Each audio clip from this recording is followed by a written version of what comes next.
With the kickoff of VCT, we have been seeing some crazy agent metas shifting up over the last 2 weeks. That's why it's time for our brand new agent tier list for patch 10.02. Now, we're always pretty honest with you guys on these tier lists, and some people still love to hate, so I just thought I would keep this one a little more casual and just level with you guys. If I put your favorite agent in C tier, it's not personal, it's probably just because your favorite agent sucks. Now, something we decided to do with this tier list this time around, though, if you've watched the other ones, is there are so many agents in the game right now, and a lot of them are genuinely just really good. The game is getting pretty balanced, and every agent is actually playable. If you've been watching VCT, we have seen a lot of crazy stuff. Deadlock, Tejo, Vyse, Sage, Phoenix, Clove, Skye, Fade, Sova, pretty much everything is getting played. But having 15 agents of the A tier or the B tier just feels silly, so we're going to be spreading things out just a little bit. It is really tough to choose power levels between something like Fade versus Sova. They're both really great. So take everything with a grain of salt. This is just an attempt of being a little bit more selective of where we place the agents. Also worth mentioning that while we will be talking about VCT and its recent meta in the tier list, this is primarily a ranked tier list so that you can know what is good in ranked right now. Now, there of course is a correlation between pro play, so we will be taking that into account with what the pros find strong right now. However, that doesn't mean that you won't find other agents who maybe aren't as relevant in pro play, sneaking their way into the highest tiers. Sounds good with you? Cool, let's get into it. And if you feel like your aim isn't cutting it recently, then have we got a treat for you. Over at SkillCapped, we recently published a brand new Calm Aim course that details how any one of you could develop Radiant level aim in just a few weeks. While most players just aim in whatever way feels most comfortable, it might surprise you to hear that there's actually a proper aiming technique that pros use to not only make themselves more consistent, but to also help them get more kills like this. In our course, we are going to teach you all of the proper aiming techniques and even provide you with an aim training routine so that you can use it to instantly start improving your aim and climbing today. Unlike other routines, this is a simple less than 15-minute exercise that you can do before you play that will do wonders for your aim. And not only that, but our site is literally backed by a rank improvement guarantee, so if you don't climb, you don't pay. If you're really looking to climb this act, or you just want to start fragging out in your matches, be sure to check out our new Calm Aim course using that link below. And other than that, let's take a look at our initiators. Once again, we're going to talk about Tejo because the last tier list we got some flack for making it pretty Tejo centered. Surprise, surprise, when a powerful new agent is released, he kind of dictates the meta a little bit. He just brings a ton to a team comp right now, and teams like Sentinels even basically just have a designated Tejo player right now. This isn't to say that Tejo is the only initiator being played right now. It's actually fairly healthy in that department, but he does seem to be getting picked more than the others. Still though, we've seen Skye's, Breaches, Fades, Sovas, KOs, pretty much everything. I will say in VCT though, Tejo is often run in a double initiator setup, and you just don't see that often in rank.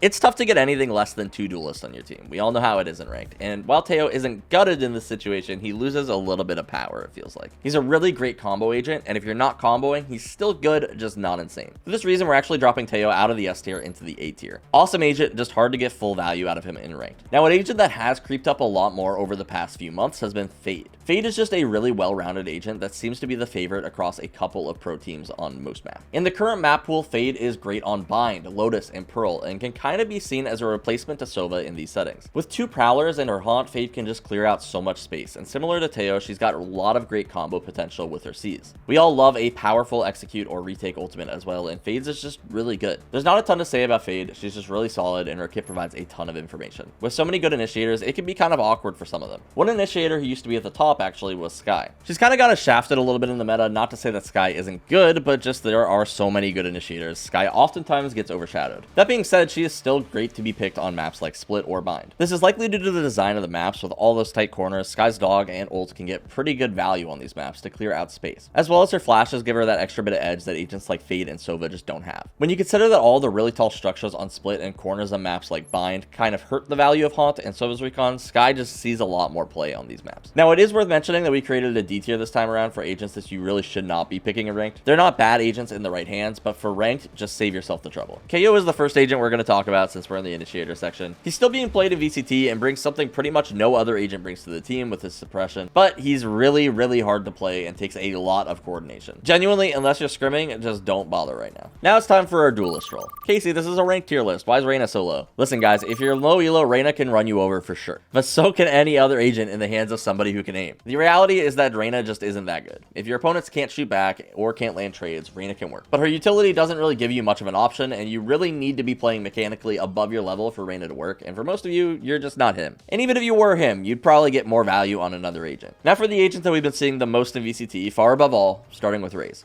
Raze is the star duelist right now. She's played constantly in pretty much every single series by at least one team. Now, a problem with Raze is that she's a bit more difficult to play than the other duelists. Most good Raze players can play Jett, but not all good Jett players can play Raze, which is a tough hurdle to overcome for many. That being said, if you want to hard carry a game, Raze has the toolkit to do it. Her utility is by far the most impactful of any duelist, and putting her in anything other than the S tier just feels criminal. Next up, of course, the second most popular duelist so far seems to be Jett. Jett is just very versatile. She's great on defense, she's great on offense, she's one of the best operas in the game, she's pretty much always insane. If you have a really good Raze, Raze is often better, but there is no shame in playing Jett because she is just so good. Yada yada, tale as old as time, Jett and Raze are the best duelists. But what's the juicy stuff that we've been seeing? Well, the other two duelists that we've seen guest starring from time to time this VCT are Yoru and Neon. Yoru is becoming, or well, has been meta for a bit now. His toolkit is pretty overloaded, and while he is a bit more difficult similar to Raze, the reward for learning this agent is massive. He also fits in really well into the Tejo meta because he is one of the few duelists who brings flashes, which is oftentimes the weakness of initiators like Tejo, Fade, and Sova as well. Having a duelist fill the flashes role for your team and also being able to do it from afar like an actual initiator is actually really valuable. If you bring Yoru, you maybe don't have to bring a Skye or a KO or a Breach. And that's kind of cool. Neon as well doesn't seem to be completely gutted. Some teams are still choosing to run her. We think you still do have better options in most cases. You're not really going to get the best supportive utility to play Neon all the time in ranked as compared to these VCT players. But it is nice to know that she's still playable, and according to this post from Riot at the start of the year, it's likely that she's going to be seeing a slight buff soon. So keep your hopes up for Neon players. Now for controllers, I learned my lesson from the last tier list placing Astra in S tier. That really upset a lot of people, so I thought I would just talk about it a bit more. Astra is actually in a really good place right now in the meta. If you look at the most played controllers in VCT right now, it is Omen and Astra hands down. The thing is too, Astra doesn't take an insane amount of coordination either. For people who don't play her, this is going to be shocking, but I'd actually even argue that she takes less coordination than Omen. But because of her Astra form feeling kind of clunky, I know she's just too difficult for most players. Now, I'm not going to downplay Astra's strength. S tier agent hands down. But because she's more complicated than Clove and ranked as important in this tier list, we are putting Astra in A tier. She's awesome. I would say the best actually, but in ranked, Clove is just too easy, and for that reason, they take the cake. It's actually interesting, if you look at the VCT stats, Omen and Astra are by far the most picked controllers.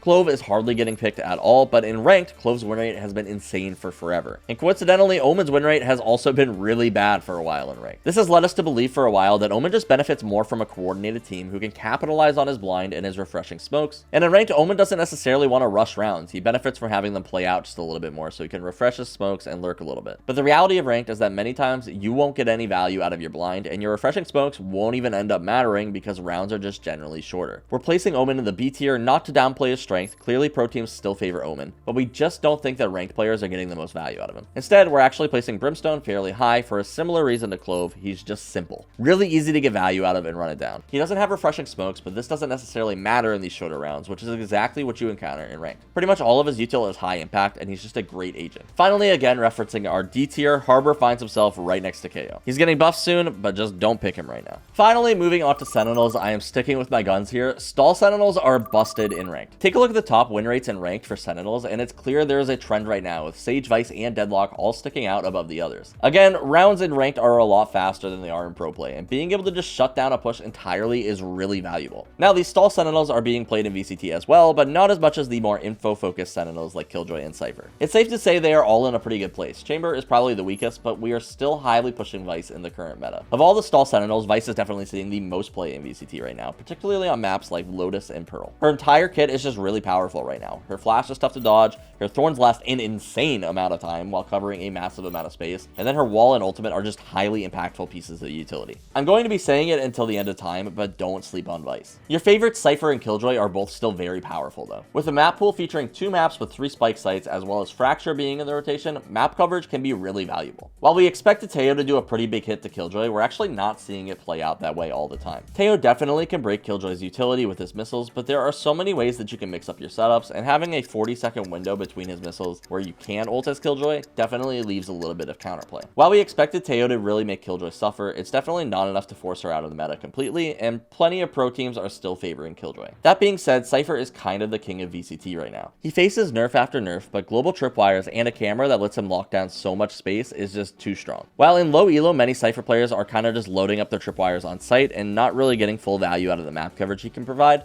That information can provide tremendous value, and Cypher is clearly still very powerful. And if you're struggling with ranking up, then let me tell you that we can help you out today and get you back on track and climbing now. As mentioned, with our brand new Call Me Aim course, we will teach you everything that you need to know about how aiming has developed over the last 10 years. We'll teach you the established proper technique that aim pros use to maximize their accuracy and with far less. Now we know, aiming can feel so hard sometimes, but we will help you make it stupid simple and get you ranking up in no time or your money back. Don't forget that site subscribers also get direct access to our coaches in the Discord so that you can get personalized feedback just for you. Now nobody understands how to climb out a low elo more than us, so if you're looking to rank up, be sure to check out SkillCapped using that link below. And other than that, my name is Casey, and I'll catch you in the next one.